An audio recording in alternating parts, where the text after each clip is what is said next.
Proof है जो ये साबित कर देंगे कि आजकल ऑनलाइन शॉपिंग कम एक स्कैम ज्यादा बनता जा रहा है। क्योंकि 10 दिन पहले मैं इसी स्कैम में फंस के अपने 10,000 रुपए लुटा चुका हूँ और इसी नुकसान के चक्कर में मैंने सोचा भैंस की आंख अब से ऑनलाइन शॉपिंग नहीं करनी। और इसी चक्कर में मैं अपने घर के पास की लोकल मार्केट से लेकर नोएडा, दिल्ली, गुड़गांव के प्रीमियम मार्केट तक लगभग 100 दुकानों पर घूम के आया ताकि मुझे पता चल सके कि 2026 में ऑफलाइन मार्केट एक बेटर ऑप्शन बन सकता है या फिर नहीं। प्लस ये वीडियो बनानी इसलिए भी जरूरी थी क्योंकि अगर हमने अभी इनके खिलाफ आवाज नहीं उठाई तो जैसे एयरटेल और जियो आज के टाइम हमसे जो मन चाहे वो पैसा चार्ज करते हैं, वैसे ही अमेजॉन और फ्लिपकार्ट भी अपनी मन मर्जी चलाने लग जाएंगे और तब हम कुछ नहीं कर पाएंगे।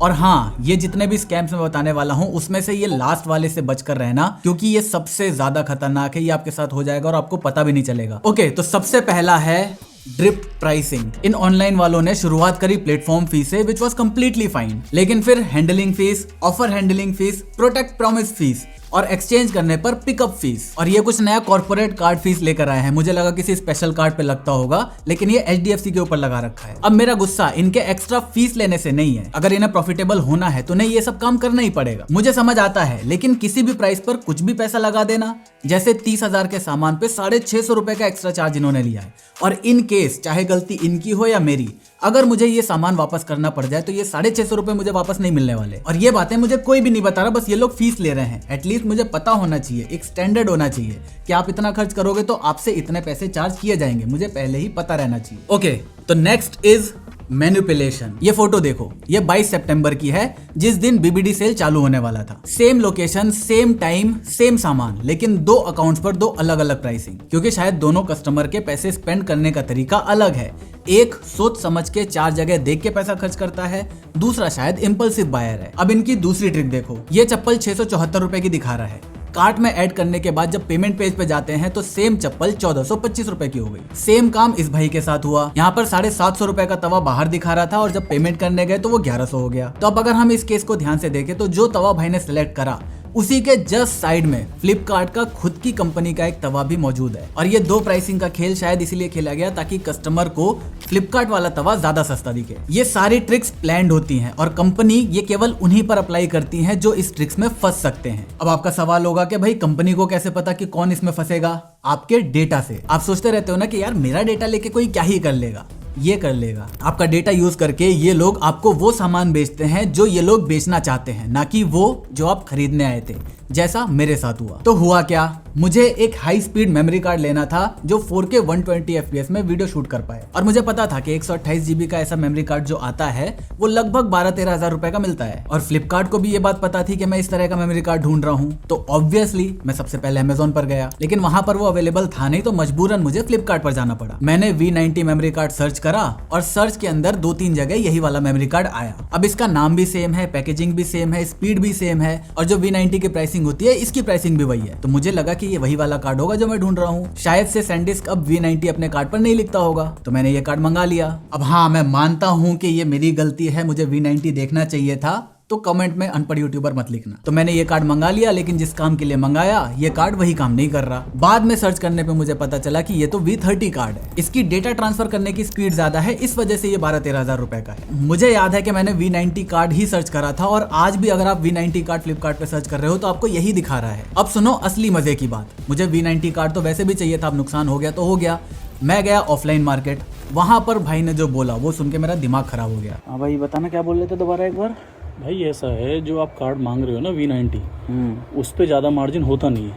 तो वो कार्ड हम तब देते हैं जब हमसे कोई पर्सनली लेने आता है, स्पेशली वही बोलता है कि V90 दो, और उस पर उतना मार्जिन होता नहीं है। तो इसलिए दूसरा वाला जो कार्ड देते हैं इस पे ज़्यादा मार्जिन होता है। V90 तो रेट टू रेट जाता है। तो इसका मतलब फ्लिपकार्ट ने जो ये कार्ड मुझे दिया है, इसको बेचने के बाद उसे सबसे ज्यादा कमीशन मिलेगा। और उसने ये तब किया जब मैंने सर्च में V90 डाला था। और प्रॉब्लम ये है कि जो कार्ड इन्होंने मुझे सामने दिखाया मैंने वो बिना इधर उधर चेक किए खरीद लिया। तो इसका कंक्लूजन ये निकलता है that I am a impulsive buyer. और ये बात मुझे ही नहीं पता थी, लेकिन फ्लिपकार्ट को पता थी बिकॉज ऑफ माई डेटा, और उन्होंने इसी चीज का फायदा उठाया। और ये काम सिर्फ इंडिया में नहीं हो रहा, अमेजॉन US में कई बार यही काम करता हुआ पकड़ा गया है, जहां पर वो लोग अच्छी और सस्ती डील को छुपाते हैं और उन डील्स को प्रमोट प्रमोट करते हैं जो ये लोग प्रमोट करना चाहते हैं, या फिर जिनमें इनको सबसे ज्यादा कमीशन मिल रहा हो। अब आपके मन में एक और सवाल आ रहा होगा कि यार अगर ये लोग ऐसे ही करते रहे तो लोग ऑनलाइन शॉपिंग करना बंद कर देंगे, इससे तो इनका ही नुकसान होगा। तो अब इस सवाल का जवाब समझने के लिए आपको Amazon और Flipkart का रेवेन्यू मॉडल समझना पड़ेगा। एग्जाम्पल के लिए अभी हम सिर्फ Amazon का रेवेन्यू मॉडल देखते हैं और ये रहे इसके सारे सोर्स ऑफ इनकम। अब ये और ये सेलर से आ रहा है, पेमेंट्स वाला सारा बैंक के टाई अप से आ रहा है, सिर्फ ये प्राइम मेंबरशिप का पैसा ऐसा है जो मेरे और आपके जैसे लोग Amazon को डायरेक्ट दे रहे हैं,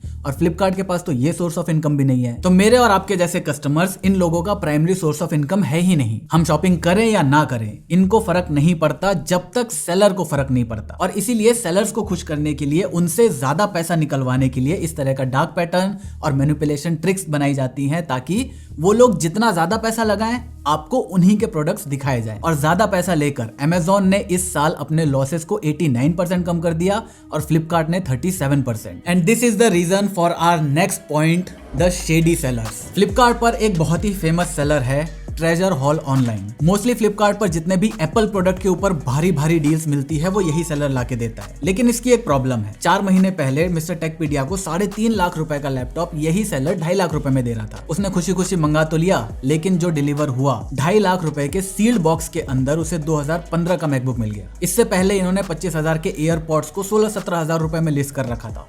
बहुत सारे लोगों ने मंगाया, उसमें से बहुत सारे लोगों को फेक एयरपोर्ट्स मिले। 2022 में इस सेलर के खिलाफ ट्वीट्स हैं, 2024, 2025 और ये अभी 2 महीने पहले का ट्वीट है। अब ये सेलर पिछले 4 सालों से लोगों को ऐसे ही चीट कर रहा है और आई एम श्योर कि इसके ऊपर बहुत सारी कंप्लेंट्स भी हुई होंगी, लेकिन आज भी फ्लिपकार्ट ने इसे बैन नहीं किया है। रीजन जो मुझे समझ में आ रहा है वो ये है कि शायद ये बहुत अच्छे ऑफर्स देता है जिसकी वजह से लोग फ्लिपकार्ट पर आते हैं। दूसरा हो सकता है ये फ्लिपकार्ट को बहुत ज्यादा कमीशन देता है, तो अब जैसे जैसे टाइम बढ़ेगा, जैसे जैसे इन प्लेटफॉर्म्स को पैसा कमाने का टाइम आएगा, ये उतना ज्यादा सेलर्स को सपोर्ट करेंगे इंस्टेड ऑफ देयर कस्टमर्स, क्योंकि ये सेलर्स ही इनके मेन सोर्स ऑफ इनकम है। अब बारी आती है उस प्रॉब्लम की जिससे आपको बहुत ज्यादा बच के रहना है, which is pre activated smartphone.